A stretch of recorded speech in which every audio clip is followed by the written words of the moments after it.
Senator John Thune proposed a bill this week which would create a joint House-Senate panel on cutting government spending, calls for a line-item veto, and requires a 10% cut in the deficit every year until the budget is balanced.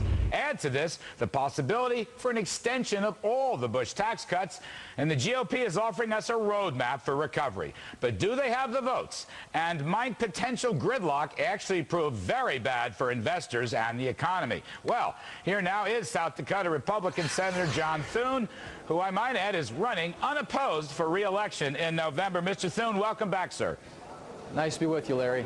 All right, you've got a very ambitious proposal here. First of all, you're setting up this legislative council, this deficit reduction council, 10% a year. Can you tell us about that? Right. What it is, Larry, is a permanent standing committee of the Congress composed of both Republicans and Democrats, members of the House and the Senate, that would be tasked specifically with reducing spending and in reducing the deficit. And, you know, we've got 26 committees or subcommittees in Congress that are focused on spending tax dollars. We don't have any of them that are focused on cutting spending and saving the taxpayer dollars. So this would be they would have to put together a plan every budget cycle. It would allow for expedited consideration on the floor and get us down a path to where we're putting some downward pressure on spending here in Washington. There isn't anything right now. There's this inertia, this forward momentum to spend and spend and spend, and we keep piling up more and more debt. And it would also call for a biennial budget so that in an odd-numbered year you would do the budget, you would do the appropriation bills, and an even-numbered year when people are running for re-election, you would actually focus on oversight and saving tax dollars, as opposed to what we do around here, which is in even-numbered years when people are running for re-election, we look at how much we can spend to try and attract constituencies to vote for us. That's the wrong way to approach this. And so these are a number of reforms. Some of them aren't new, but we put them together because we think it's high time that Congress got serious and that we gave some evidence to the American people that we get it, that we understand we've got to do something about the spending and the debt. Well, Senator, I hear you on that, but I don't see any mention of entitlements, and you may be aware the Congressional Budget Office has put out a very tough report basically saying by 2030 or thereabouts, including the explosion of expected entitlement spending, our debt, our publicly held debt as a share of GDP will rise to around 150% and then some. What about the entitlement piece?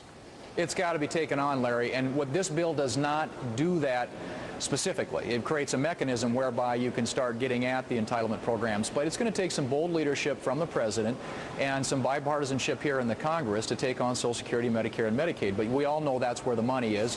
You've talked about it a lot. We're aware of what the problem is, but that's a debate that I guess we will have another day, and we start looking at what we're going to do in terms of policy. I think there are some things you could do pretty quickly to fix Social Security. Medicare and Medicaid are going to be tougher, but we don't have anything here in terms of the process that allows us to get this squeeze on spending. And so we need to reform our budget process, and this is what my legislation would do. And then obviously we've got to focus on the issue of entitlements. Let me turn in remaining moments, sir, to the tax issue. Wall Street is getting very nervous. We've got some big banks out today saying if the Bush tax cuts are not extended, it's going to sink the recovery and it's going to take off 8 or 10% from the stock market. Is there going to be political stalemate? Everybody tells me there won't be a vote before the election, and then after the election you've got the Deficit Commission and who knows what. What is the state of play on the expiring Bush tax cuts? Well, as you know, investors need certainty, and right now there's just this cloud of uncertainty, and you're going into this next year when taxes are going to go up on cap gains and dividends, and you're going to have these marginal income tax rate increases.